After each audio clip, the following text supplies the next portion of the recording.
doesn't really need it, but Kasva really fighting for an opportunity to make it into the elite playoffs here with his biggest challenge yet. Ooh. Kasva, the one with the dream. MarineLorD obviously still wants to make some money here, wants to create easier groups for him in the big final top 8 stage there at the end. Will be interesting to see. MarineLorD, actually, well, we have the colors mixed up on the overlay there, but that will be fixed pretty soon. I mean, you know, the Mongols, they're blue, the French, they're blue. It can get confused sometimes, honestly. I just want to point out that, you know, we're going to get it the right way around. We know the French should always be blue. That's how this works. And as a result, we'll get this color.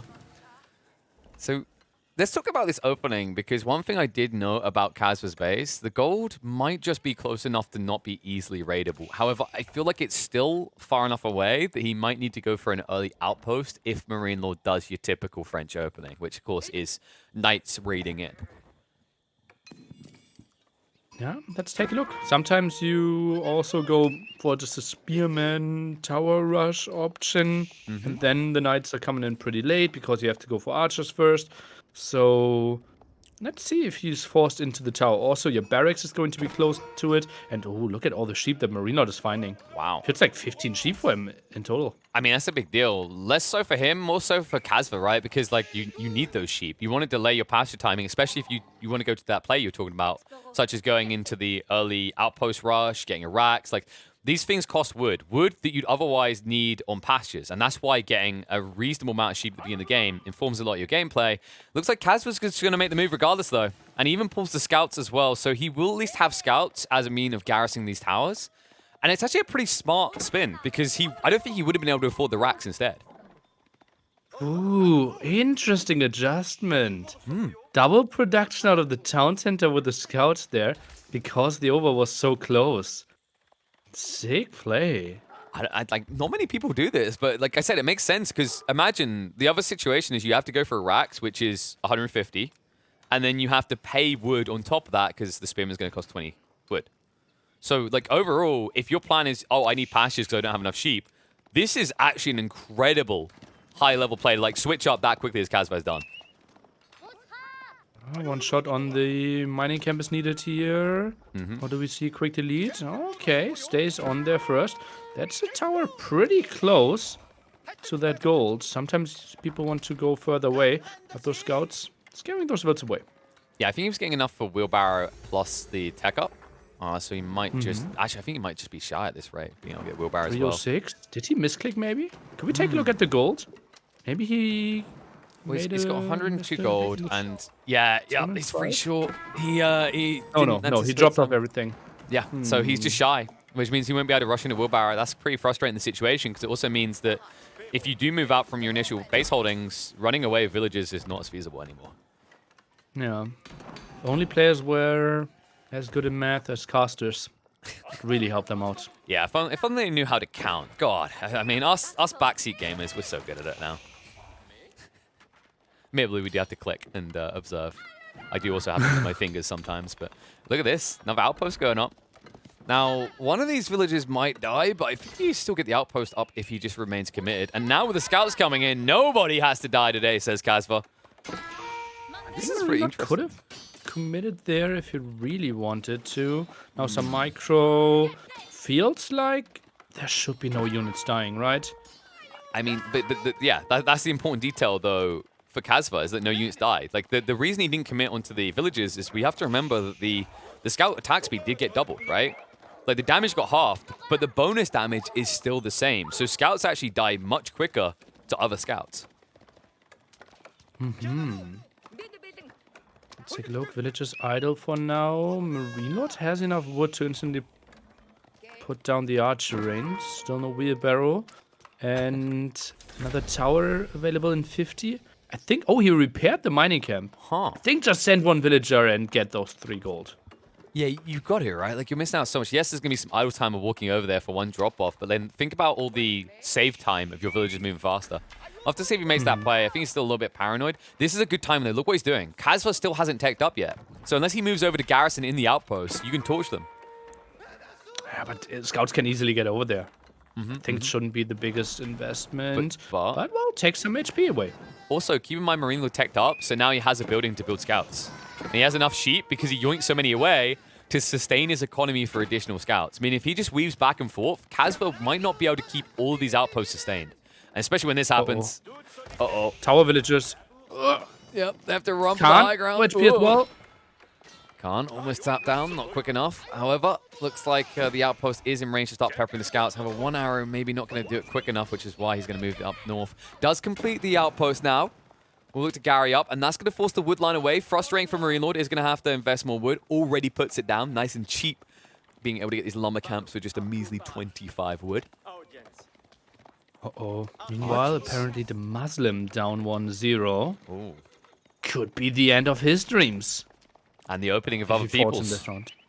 Because, you know, he's one of the big blockers, right? He's one of the ones expected to still be able to make it quite easy peasy. He's the one in 5th place right now before we calculate points for this round for many players. So definitely an important hurdle for the upcomers. Those looking to just strike in like the Kasvas, the Poppy Paws, the Whams. Keeping that dream alive becomes a little bit easier this way. However, Kasva, before he can see his dream, he has to make his way through this deep, dark nightmare. As the French forces start to grab a critical mass to burn down the outposts. And Kasva, when in doubt, don't panic, just build more outposts. An ambitious one being constructed back at base. Meanwhile, not enough sheep still. This is problematic. He still hasn't actually made the conversion over into pastures by the looks of it. He invested more than he needed to in the outposts. Yeah, he built 4 outposts. Only 4 in wood right now. Oh, this could be really problematic. And Deer's not positioned nicely for him. Oh, worse Where's than Deer's that. spot? Far away at the top. Yeah, worse than that. On top of the Deer's positionings, think about this logically. Like, MarineLorD has a lot of scouts now. He has a decent justification to go into pro scouts. And to bring it back to that detail you just highlighted, with the Deer being so far away, it's going to be very hard for Kasva to block you from gaining value out of doing so. Could we see those scouts? Oh, my the God, they're all beautiful 1 micro of HP. MarineLorD. Yeah, Yeah. looked like it. I mean, I thought Kasva was going to micro to finish off 2 or 3 of those, but he wasn't paying attention. Missed opportunity. Now he just goes, collects that gold. Enough gold for professional scouts. Just feels so likely. I mean, it's such an investment, right? Like, you've got 8 scouts. You built at least 7 of them. And there's 70 food each. So, like, it definitely adds up very quickly. Like, that's a hefty investment to not find additional value out of. Meanwhile, Micro wasn't that easy, right? Because the front tower actually didn't have any units inside. It didn't have arrow slits. So he could only switch the target from the far away tower. So everyone who felt like Kasva mismicroed there, only one tower could really be microed. Oh, yeah, but that's mismicro. Yeah, We can agree that's on something you can micro right there. Would have been difficult to get away because of the horsemen. This is what I love, is like actually getting horsemen out against the Mongols, just because like they get forced to run away. They can't be annoying on your eco lines. And even if they're not killing units, we've all been there, right? It's not the fact that they're killing units, it's the fact that you might miss a critical fight elsewhere because you've got these constant pings going off. That's the other ridiculous part about this strategy, by the way, is these outposts will start attacking buildings, and all of a sudden, it feels like you're on a radar and 15 subs just shoot up out of nowhere, right? Just pings going off everywhere. It's tough to manage sometimes. Population looks pretty brutal here for MarineLorD. 20 military to only 4. Found the 3 villager kills there as well. Now 7 ahead. Defensive tower at the gold. MarineLorD, with 7 scouts, he gets a full deer pack quite easily. Easy peasy. And also, he might get another villager. 10 health left. One more stab coming through. Good enough. Nice strike from the scout as well. And also, now Kasva did invest into the horsemen because he wants to deny the scouts. Problem is, they're a critical mass that, like, by the time you're going to get your horsemen in position, like, how much have you slowed down your own tech timings? Oh, it'll be tricky. Let's take a look here. Scouts trying to find something. And yeah, that's not enough horsemen. And especially with one Royal Knight out, he will scare those away so easily. It's really frustrating. It feels like the only way Kasva can take those fights now is if he kind of, like, steps back, baits out the charge, and then overwhelms knights. But like that actually requires that you maintain a network on the front line. And one thing that Kasva maybe kind of slipped the trick on here is he invested so many outposts, but he only actually covered a small area of the map for the Yam movement, right? He didn't get that network on both sides. Yeah, only basically at the front area. That's not really that much needed anymore, right? Because you can't attack the gold. The TC is there to protect as well. So basically, you want a tower rather to the right-hand side. But that's where the army of MarineLorD is now.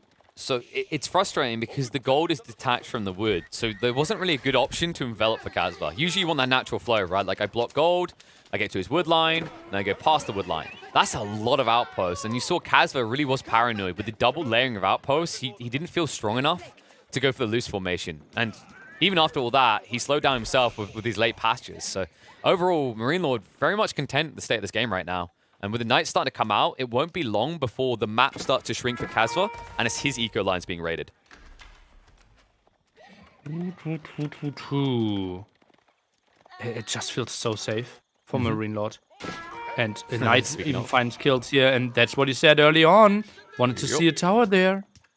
It doesn't feel good, but you kind of have to, because if you don't respect the Knights, considering that MarineLorD did get the Blacksmith and instantly got the melee tech upgrade, it means the Lance does 30 damage, and the follow-up shot after the bonus damage comes out on the sword is another 20. So instead of needing 3 hits to kill a villager, it's just an easy 2. Chivalry coming in. Siege Engineers. So MarineLorD wants to make something happen in Feudal Age as well. I thought with his resources and his safe food income, Castle Age could absolutely be an option, but look at that. Double stable, 1 archer range, and now goes for the +1 attack as well. That's a pretty spicy meatball, because all he needs to do is answer the Horsemen with Knights, and he has enough archers to just build rams. I mean, I say that, he's actually already built a ram to get rid of the ones back in his base. So I'm wondering if he's considering a second TC, because the only reason you necessarily be super paranoid about these outposts, like, there's kind of twofold. You're worried about the Yam, or you want that stone, right? And you need that stone for the secondary TC. But he will at least get value out of this. Because there's 3 outposts, it means the ram pays for itself. And while that's happening, Knights right in. Spearman a little bit too late. No brace coming out, and too many for them to deal with. Mistakes being made, and now Kasva trailing by 13 villagers at 12 minutes into the game. Okay, he tries to make something happen there with the counter-attack at the right-hand side, but archers, I think, should still be there to defend, right? So the scouts won't do much, and yeah, look at that, 2 Royal Knights. They're guarding this area. Yeah, it's like little mini bosses, right, on your RPG journey. But they're actually going to take a chunk out your HP for everyone you try to trade with. Villagers looking a bit exposed. MarineLorD is looking to shift them away. Maneuver arrow to get them in, though. Kasva trying to block their path so they can't retreat, but he doesn't get in front of them. And it means he maybe gets 1, possibly 2 villagers maximum before he's forced to exit away. Oh, that was underwhelming. I thought like 6, 7 villagers could die there. I think it was 1 in the end. So got out of it pretty well there. MarineLorD has to be happy that this raid didn't really pay off. Yeah, he wasn't able to block the path off, right? Like, they just kind of casually ran past, like, yep, don't look, don't notice me. My Knights are coming soon. They'll punish you for this. And they really are starting to punish him. There's enough archers here, and while all that's happening, look what's happening elsewhere. This is the crazy part as well. Like, it's not just a 12-villager lead. He's now also got the superior gathering rates because he's on the deer, compared to Kasva that can only get sheep and berries. Whew, those Royal Knights scaring them away quite nicely. Finally, 3 pastures. Still feels like not enough. Moving out to the gold, and Castle Age timing should be reached at pretty similar timings. It just feels like the eco advantage is way too big for the French already. Yeah, it's problematic right now, and also being forced to invest in more outposts. He will at least now reach up with the step readout. Considering MarineLorD's already in his way, like, this doesn't bode well if you're a Kasva fan. Like, usually in this situation, the way this is played out, you'd want to be slightly ahead in the castle timing. Especially considering that you've been taking these fights where you've been losing troops. Look at MarineLorD's number. He has 12 Knights in the field. They're about to all get their damage significantly boosted. And they're also raiding actively. They're in again. And with this many, these outposts will not last long. He's trying to build up the spearmen, but the archers, they threaten him too much. Where are the horsemen? Oh, they're coming in. Backstab on the way, but it's so far away, and the villagers are being punished for this. More of them going down, moving in. Horsemen and Knights forced to retreat, but I think it's worth it even if you lose the archers for that. The delay to the economy here, the punishment coming out, the mosh pit of death. Spearmen trying to dish out the damage to the Knights. Barely any horsemen left. Archers trading out effectively here. And at the end of it, MarineLorD is the one standing and fighting. Not only that, but the ram coming in. It's a GG ram. Kasva gives it over quick. Ooh, what a crazy move for MarineLorD. And how did he get to so much army? There were towers in his face, but MarineLorD, absolutely uninterested in that. He just continued to boom away, had such a nice move with all the economy still running, and It felt so weird how MarineLorD got like, yeah, aggression in my face, but he didn't care. It's the efficient trades, right? Like, when are you losing knights in these trades? What are you ever going to lose knights to? It's not only that he's just like thrown a knight in to just chip away, like that's standard play. You expect that with French. What MarineLorD's genius was in this game, he saw that Kasva had committed hard into horsemen. Horsemen that like can trade reasonably against knights in critical numbers, but fall apart if you don't have a healthy composition. And I think that's the issue for Kasva. He overinvested in the outposts, and you saw the ripple effect. It slowed down his pastures, which meant his food was stunted, slowed down his tech up, then also slowed down a transition. Imagine this game if Kasva had those spearmen out building 2 minutes sooner, right? He can actually fight. He can deal with the knights. Instead, MarineLorD, every fight he takes, at the end of it, he's just adding more and more knights while the horseman count seems to be diminishing.